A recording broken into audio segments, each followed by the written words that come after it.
All right. Hey, welcome back to the Go for CEO channel. And ladies and gentlemen, this is going to blow you away. This guy was a snowblower business. At 13, he built a snowblower business. And then, by the way, takes an eight-figure business and exits recently. Jordan's story is proof that real success is built, not bought.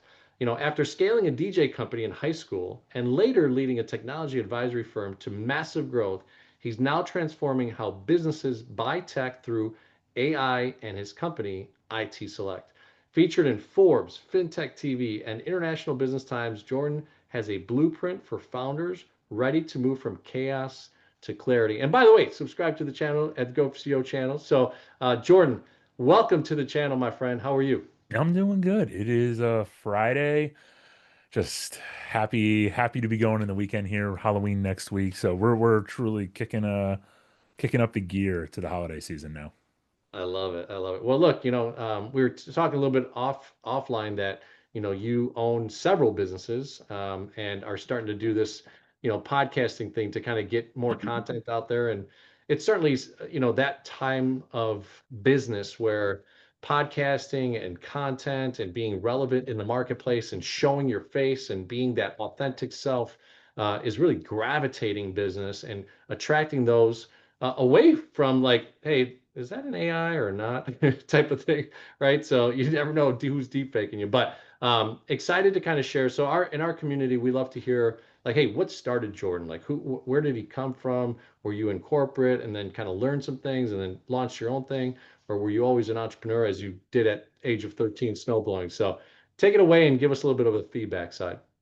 Yeah, I mean, on the note, real quick, of being like, doing content and whatnot, right? So like, I've always been super content driven.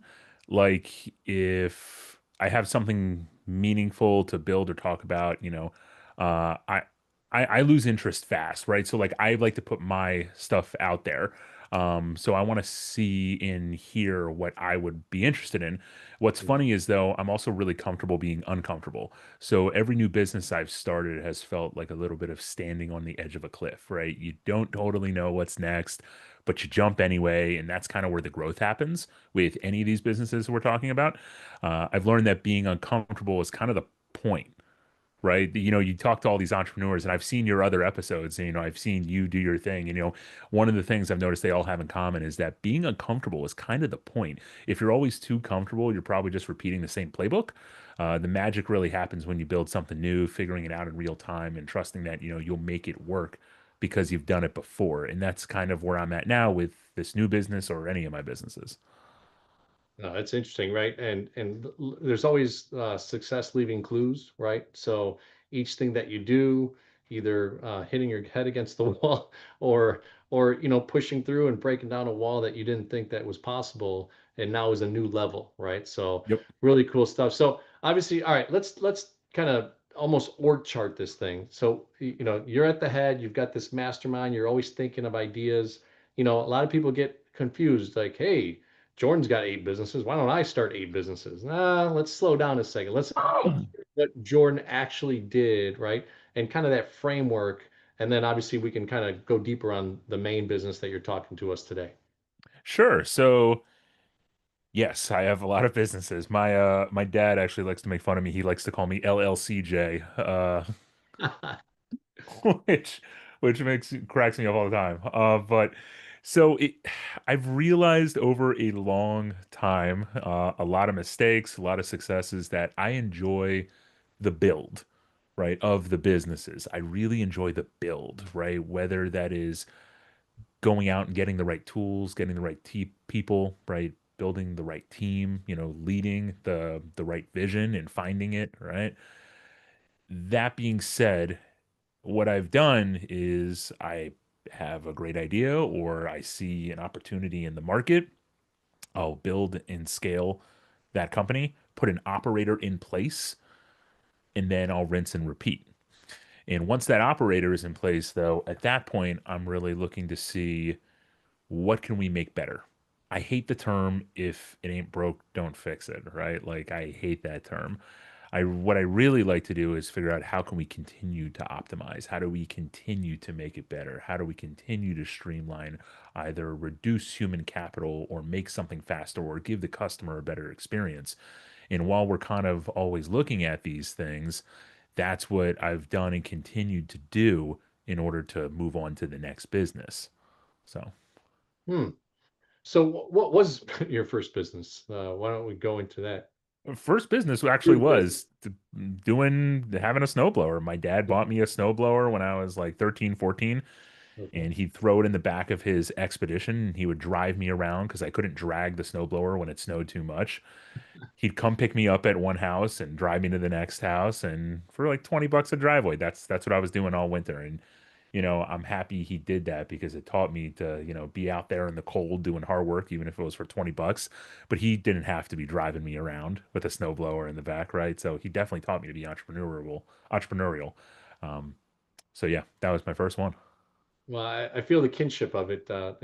Shameful plug here, but the 4A formula talks about in the first chapter how I was 12 years old and thinking like my parents are broke. I'm an only child. I'm trying to think like I live in Bentonville, Illinois. It's, super middle to lower class, and I'm like, all right, well, how do I make? And back in my day, so it's probably a little bit older. I didn't get 20 bucks. I got $2.40 and Oh, $3.50 for shoveling snow and mowing the lawn and stuff like that. So I'm dating myself there, but it inspires you, right? Like when you have that itch, right, and you're solving opportunities for yourself to either like for me, it was my dream. I say it in the book, like I wanted to buy my Jordans, and my mom couldn't afford $100 pair of shoes back in the 90s. So I just thought of a creative way of getting resourceful and what could I do to make that? And I would wax cars and all that type of stuff. So, but all right, so you take that snowblower experience and you see how your dad's committed to you and you put in the hard work itself. Okay, so you get through high school. What are some of the things that you're thinking of? Are you in high school also going, okay, well, oh, I see this and I see that, and oh, that's a cool idea. What's some of the ways that you ideate to really form a business? it's really about marketplace opportunity.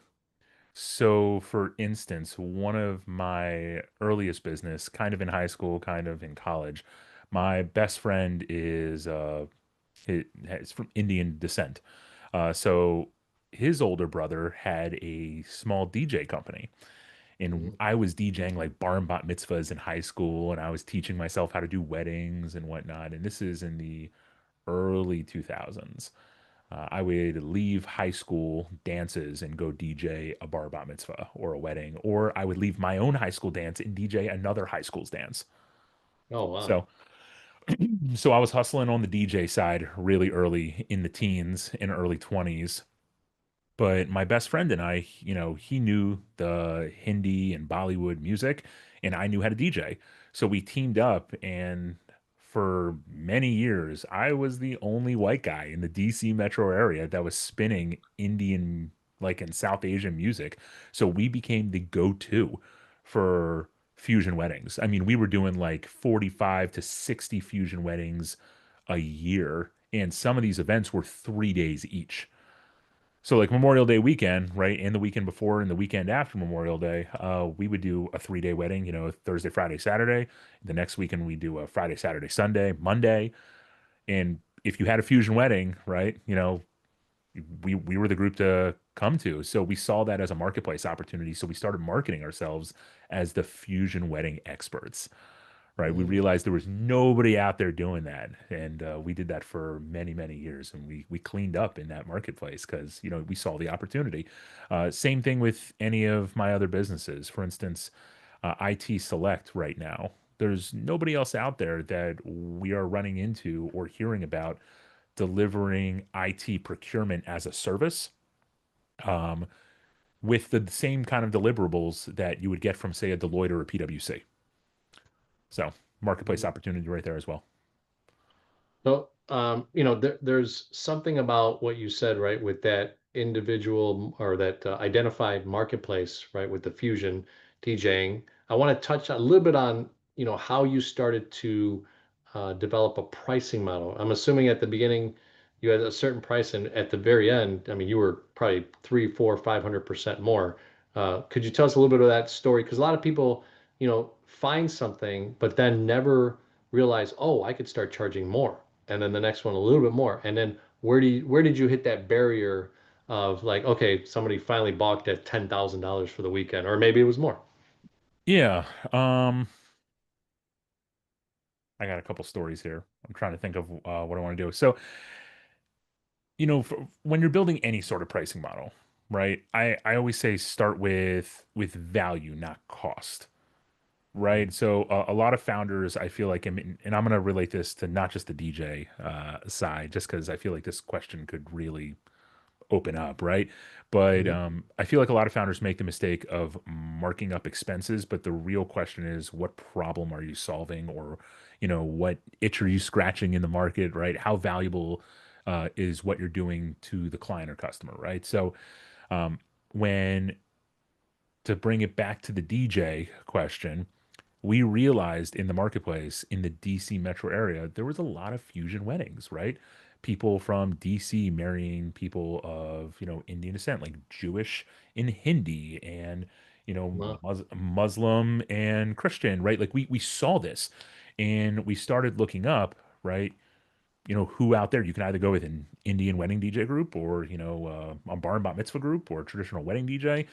But once we knew our value in being the only ones, we kind of reverse engineered that pricing. And I do this with every business, right? I like to break into it. I like to break it into three parts, right? So what's the perceived value, right? Like how rare are we in doing something like this? Are we the only ones? Are we one of two? What's the actual cost to deliver it? Okay. And then three, what margin do we need to make it sustainable? How does this work as a model? Then we test it, right? I'm not going to set any sort of pricing in stone even after the first 5 to even 10 sales, right? I want to launch it. I want to get feedback. I want to see where people hesitate on a sales call, right? Or whether they're saying yes too quickly. That tells you a lot, right? Like human nature, if I throw out like this monster number and people start hesitating, right? On the sales call, your best salespeople are going to tell you, you know, the pricing is alive, right? You need to refine it as you grow and as your brand earns more trust, whatever business that may be. yeah, no, it's interesting to see how people use that tool, right? To reach a certain level and threshold of what the pain could be, right, in the marketplace, and how, okay, hey, like I said earlier, was 10,000 the number, or 7,900 or whatever, right? It's interesting how that works out. So you did share, IT Select, and obviously my intro, we talked about it as well. But what an interesting business. IT, AI, technology in general is certainly such a figurehead in business, right? You have to have it, but who do you work with, and what kind of, uh, you know, I guess, like you said, procurement, and what kind of data can you get out of it from a small to medium-sized business, unless you're working with the Deloitte. So you brought up something there that you guys are doing a little bit something different at IT Select. So what is that process, and what are you doing to kind of differentiate yourself? Sorry, I have 3 kids under 5, so I feel like I'm getting a cough here.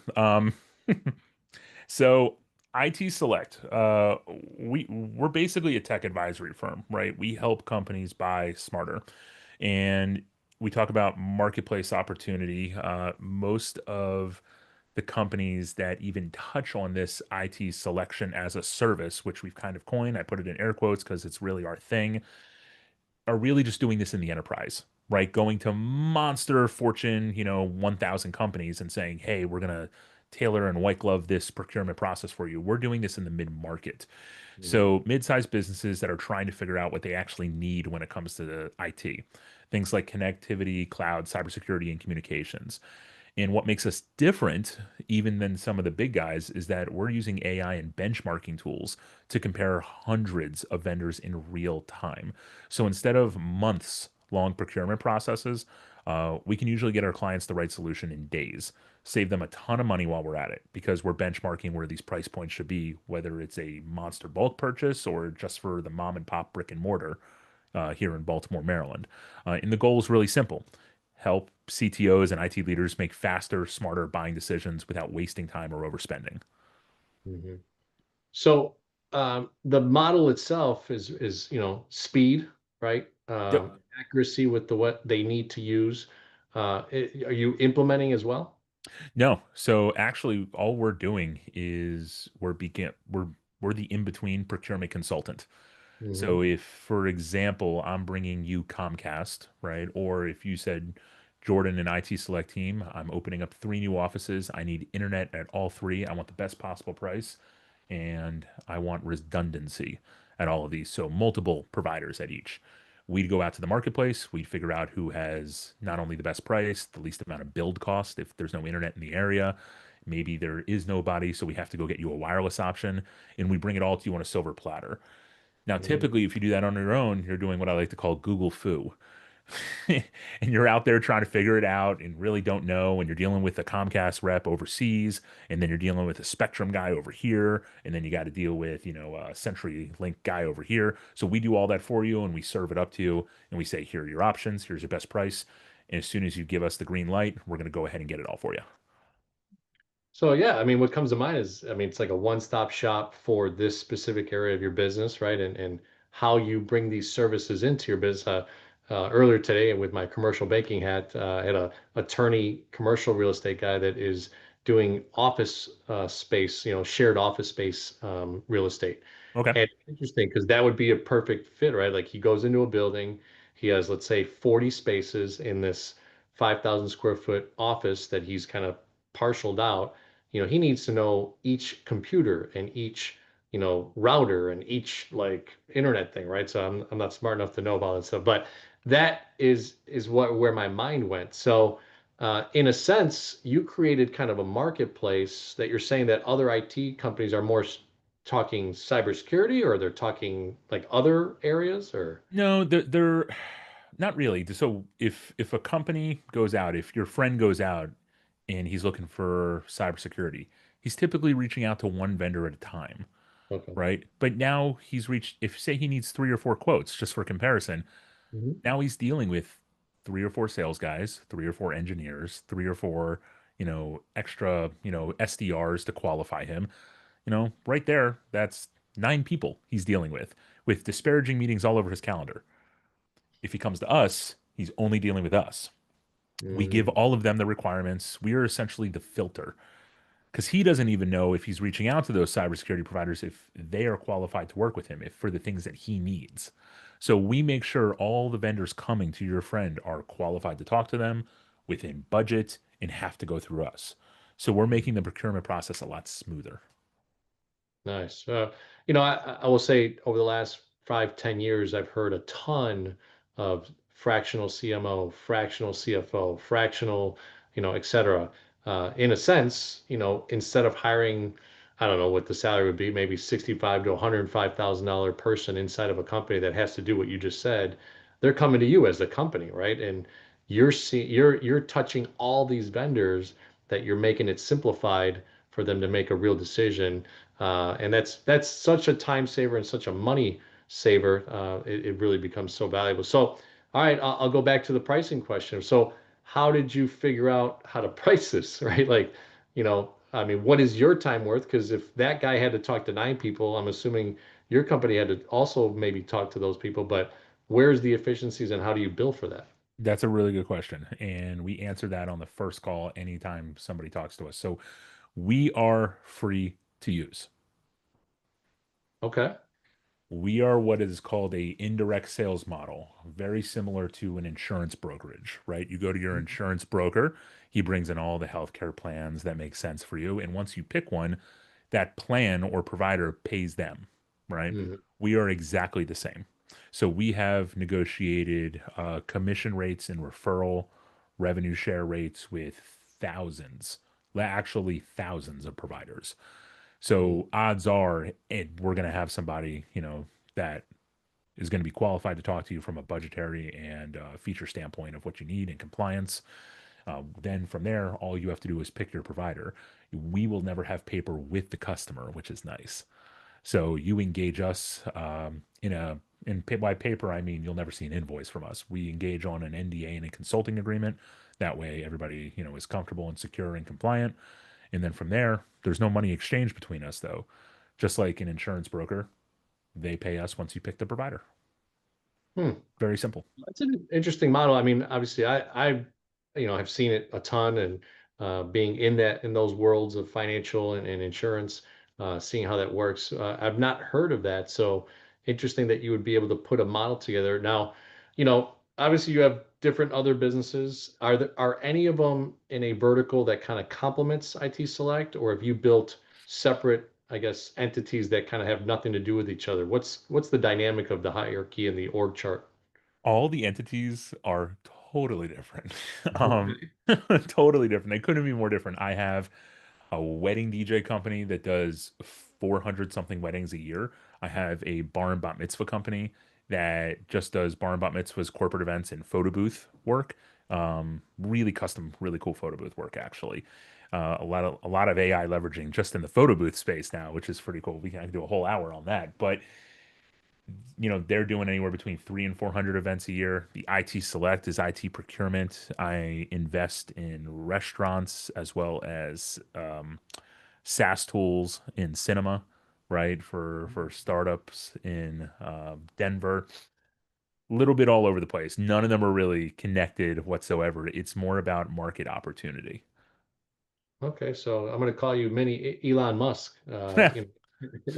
Yeah, you got your hands in different, and you know what? I will say, Go for Sale community. Here's a gentleman that laid the foundation. The snow blowing business. What a great way at a teenage year to kind of learn the concept of hard work and alignment with his dad and needing support to be driven places and stuff like that. And then you get into the DJ business and you find a niche market that nobody's servicing and you skyrocket that. And it sounds like obviously you've kept it and you've diversified the bar mitzvah, right, to the fusion side.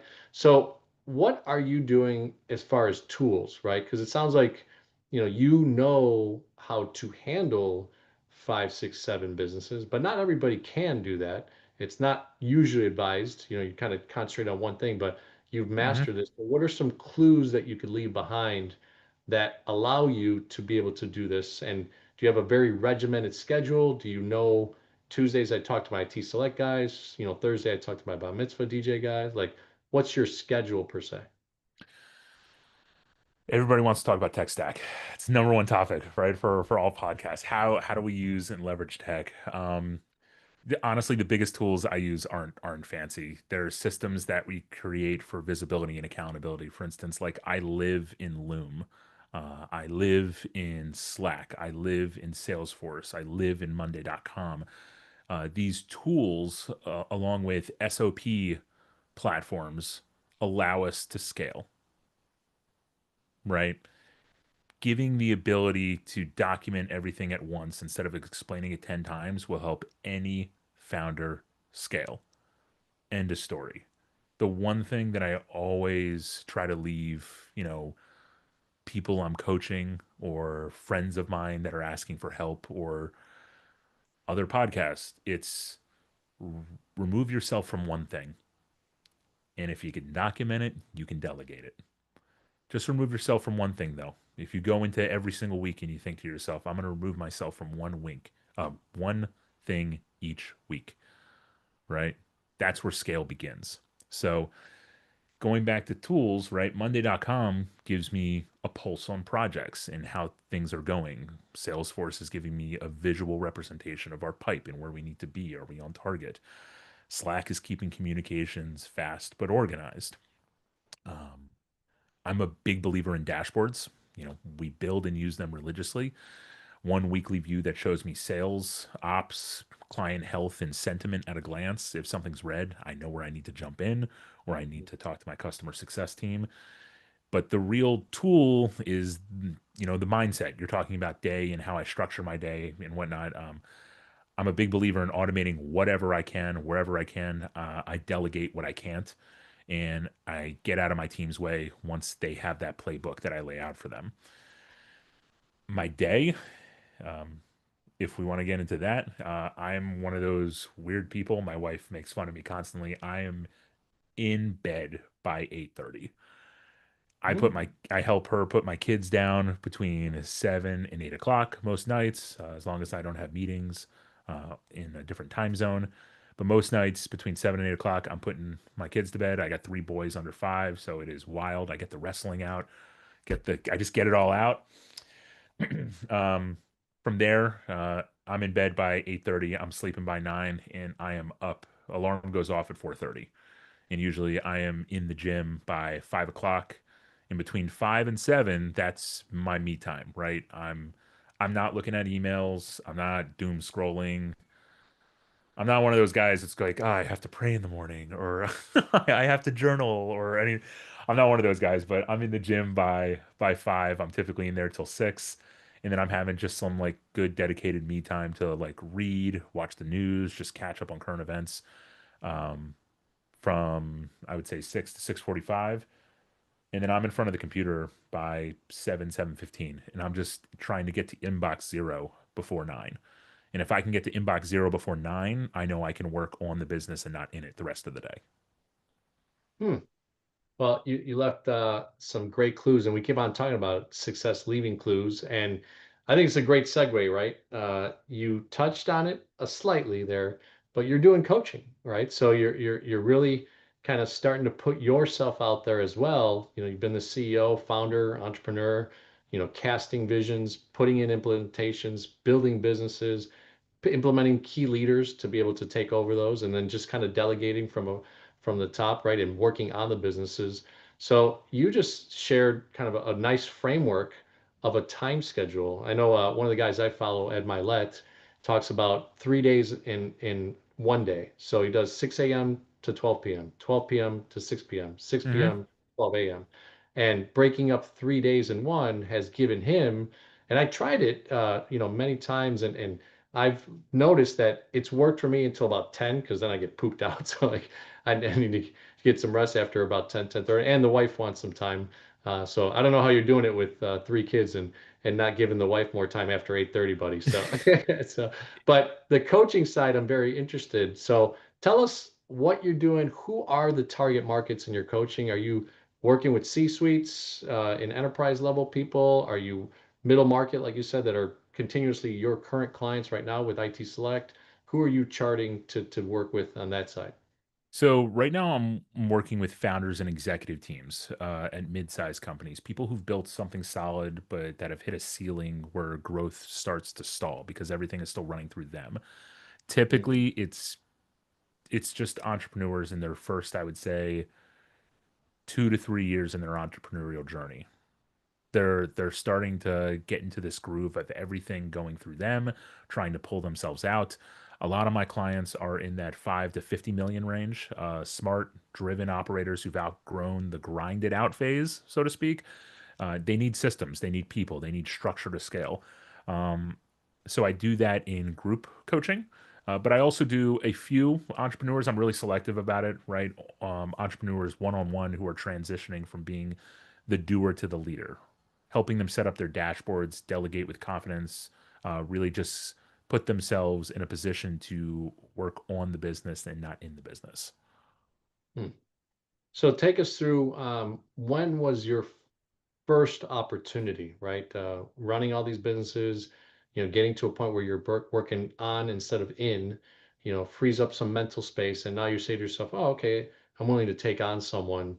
Obviously, you do a lot of that probably as a leader, right, inside your businesses. But what was that point that change in your day to day where you said, okay, now I'm going to bring on an actual person I can coach at that level, basically a peer of sorts. Who was that first person? Did they approach you, or did you say to them, hey, I'm opening up this other division of my time slot and now I can offer this service?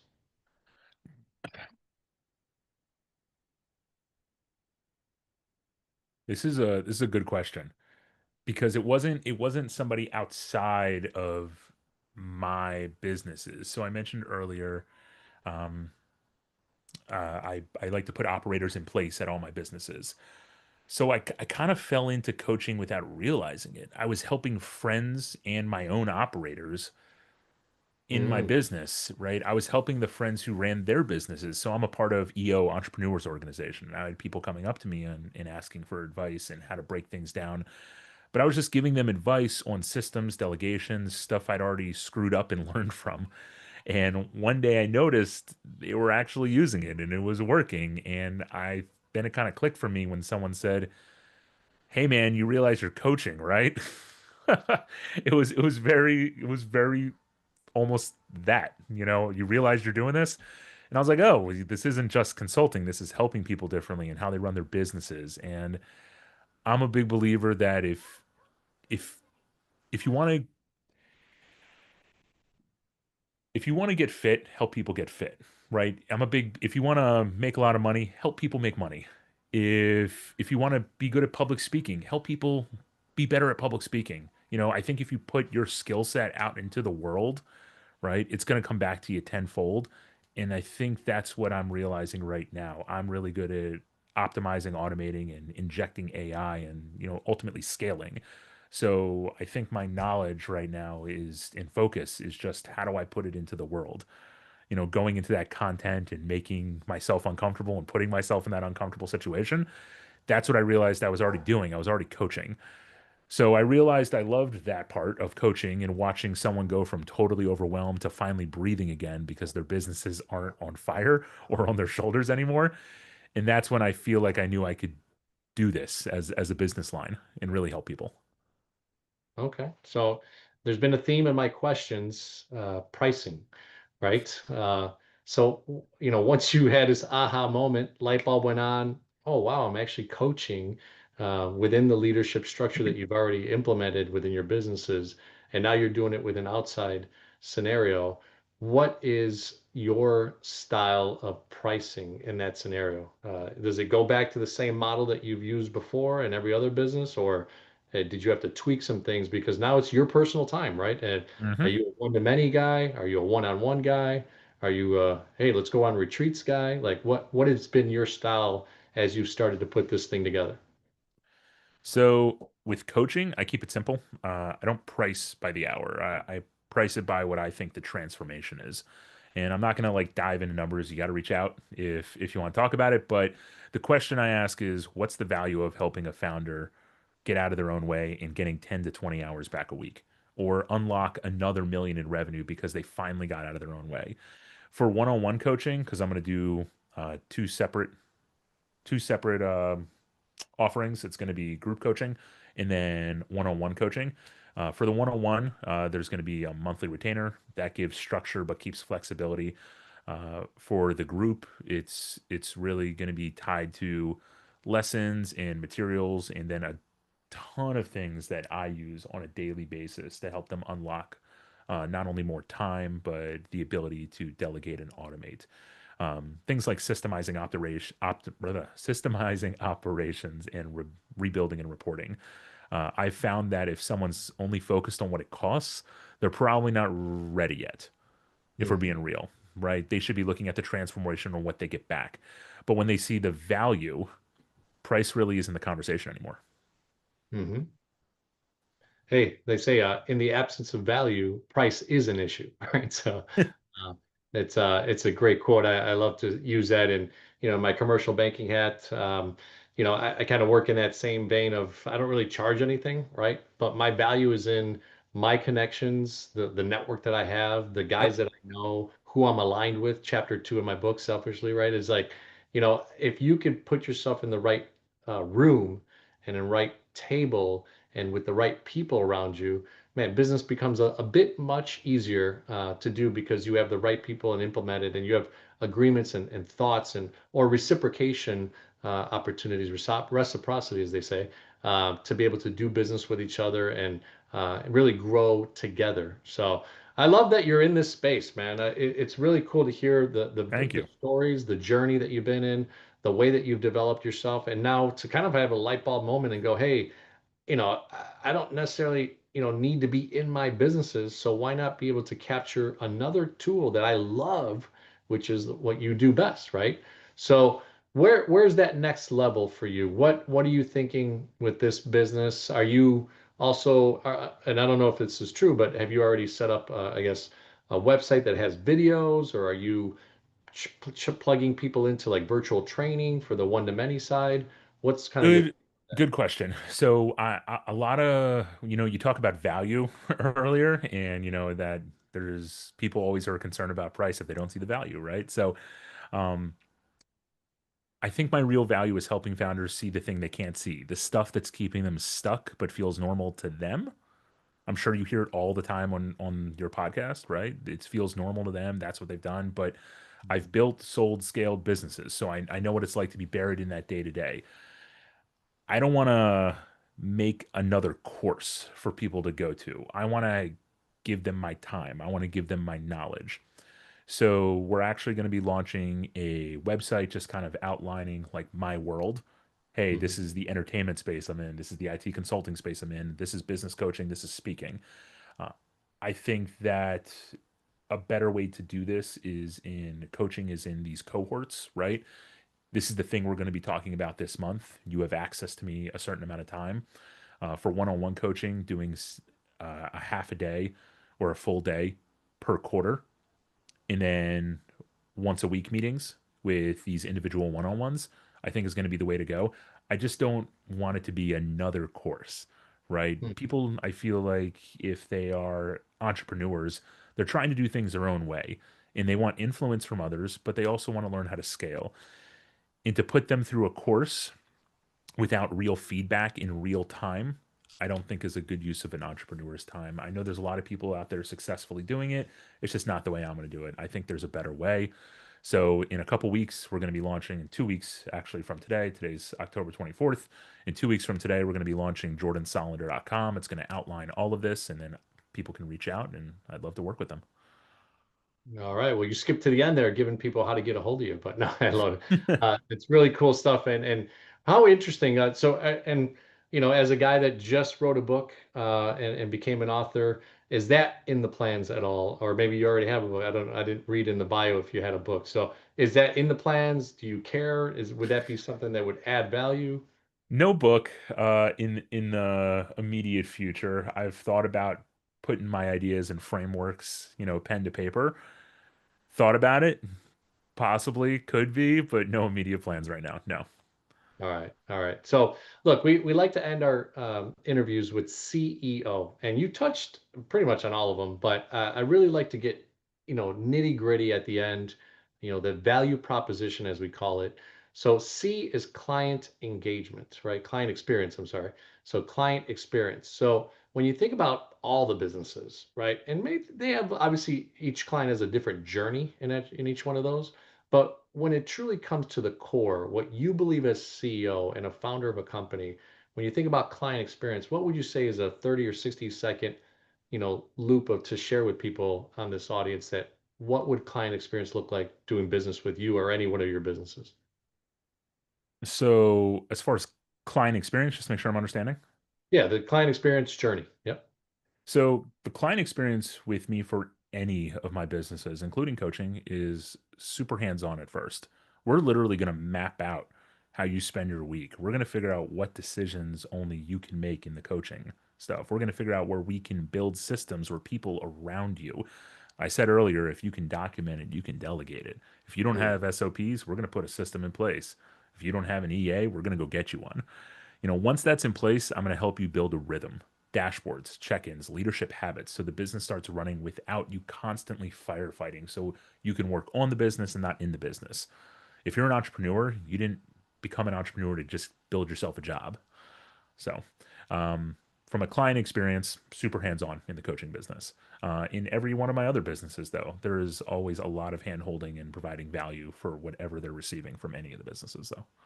yeah. Well, I mean, even, DJing or whatever it might be, that client has to really experience, okay, hey, here's what they're going to deliver.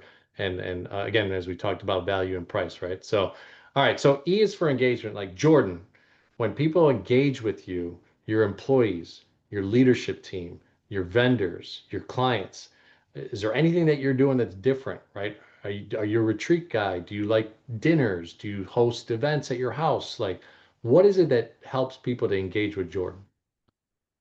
I like to for people to get to know me. I like to get to know people. I'm very much a people person. So it usually starts with if it's a one-on-one coaching, it starts with a deep dive, get you in person. Let's figure out what makes you tick. I want you to understand me and I want to understand you. Uh, Transparently, if I need to call bullshit on something, you need to know that I know you well enough to do that. But we call it an audit phase, right? We're going to spend a couple weeks going through the process, breaking down how you work, how the business works, where time's being lost. from there, we'll build out the plan. We'll make sure we're getting to know each other. I am not let's fly to Dubai and do a retreat together, right? This is about getting your time back with you and your family and leveling up yourself so the whole company can level up. Um, so through feedback and getting to know each other and tracking things, engagement, we're very tight knit. We're going to get very close in the coaching process. I love it. All right. So last one's operational excellence. You kind of, really went on a nice tangent of Monday and tools that you're using. So I'm going to switch it up a little bit. Within operational excellence, what's your viewpoint of how AI can be transforming any business right now?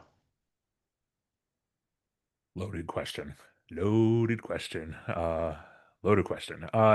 So operations to me is just clarity and rhythm. It's about building a system where everyone knows what winning looks like each week, right? So AI fits right into that.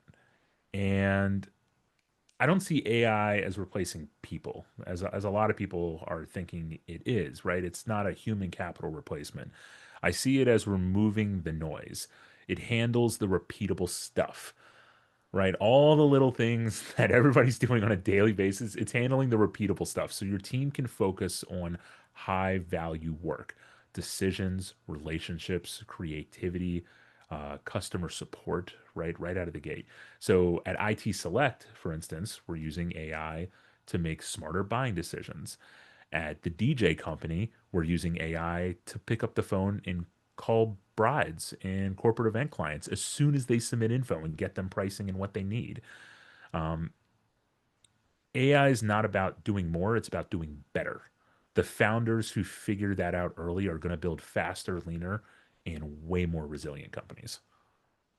I love it. I had a gentleman on just a couple of days ago on the podcast, and he's from England, younger guy, so definitely in the mix of it. And I'm gonna butcher the quote, but something like, "Hey, what his AI agency does is take the workflow of what you have on a daily basis and pick out 30, 45, hour and a half, 2 hours, and eliminate it. Like the AI just can take that hour and a half of your time or that 2 hours of your time of the 8 hour day and basically make it extremely more efficient than the human being. So I probably butchered it a little bit, but that's the thought that I got out of it is like, wow, okay.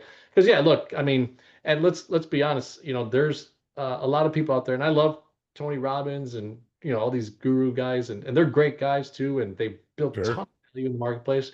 But isn't it interesting that guys are at that level, there's a little bit of fear mongering, right? Like, in my opinion, right? Like they're saying like, hey, AI is going to take over the world. And then it's funny when I talk to guys like you or guys that are friends of mine that are like IT guys for companies that are doing $100 million. My one buddy said at a party, he said, "Hey, John," he's like, "unless I feed the right information, that AI doesn't mean anything to me," right? So, and he's an IT of 30 years, like guy inside of companies. So, and again, I'm butchering a little bit of it, but it's interesting to kind of hear, and you got to be aware of maybe a little bit of the fear mongering, like where you're spending your money, how you're spending your time, uh, Hmm. and what you're doing to learn the right tools. I'm guilty of it. I signed up for HeyGen and chat and this and that, so I'm spending Sure. probably $300 of stuff, and I'm like, oh crap, like I'm not even using it. So like I gotta scale back again and be like, okay, which one can I use the best for what I do, right, on a daily basis? So Well, I was gonna say on the topic of fear mongering, I think this cracks me up, man. So people are talking about AI like it's Skynet waking up tomorrow and taking their jobs, right? No, it's AI is not coming for your job. Someone who knows how to use AI might be, mhm. right? Someone who knows how to use it. The truth is, though, AI isn't replacing people. It's replacing all the boring, repetitive BS stuff we hate doing anyway. If a tool wants to handle my inbox or clean up spreadsheets at 2 a.m., be my guest, right? Embrace that as a founder, embrace that as an employee, whatever, whatever. Just embrace that. Every time there's a new wave of tech, people panic, right? Yeah, When email came out, folks thought It would end real communication. When the internet showed up, we thought malls were dead. Now we're just scared of a chatbot that writes faster than we do. And I think instead of being scared, we should be curious, play with it, break it, figure out how to make it work for you because AI isn't taking over. It's just making it harder to hide inefficiency. Yeah, yeah, and there's going to be guys and gals that are early adopters and just make gajillions of dollars, right? But Yep. then that middle ground, that mass amount of people are still going to do pretty well, and like there is obviously some things from what I'm hearing, Elon's like spitting out like I don't know 30,000 robots a day or some crazy number like that.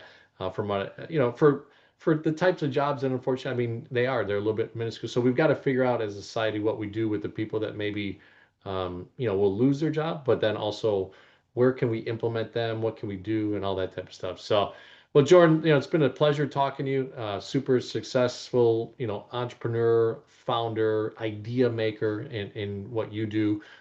Excited to have you on the Go for CEO channel. Can you share with people what's the best way if there's someone curious, C-suite guy, a founder, an entrepreneur right now going, hey, I'm in the middle, of my $5 to $10 million run or $10 to $25 million run, and I'm stuck. How do they get a hold of you? What's the best way? LinkedIn? What's your best channels?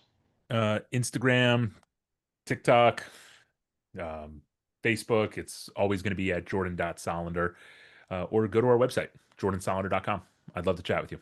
Thanks so much for having me on, John. Awesome, brother. Well, hey, Go for CEO channel. By the way, pick up the book, The 4A Formula, Untangle Any Challenge and Think Like a CEO. It's guys like Jordan that I interviewed and my own experiences from a 12-year-old kid to the entrepreneur that I've been and to the entrepreneur that I am right now as a commercial banker and looking at different ways that I interviewed people and the nuggets that came out of that book. Obviously, the Go for CEO channel. If you haven't subscribed to the channel, become a subscriber, become a part of the community, and grow with us to have guys like Jordan on and interest and value in the marketplace. So thanks so much, Jordan. I appreciate you coming on. Thanks so much, John. Have a good one.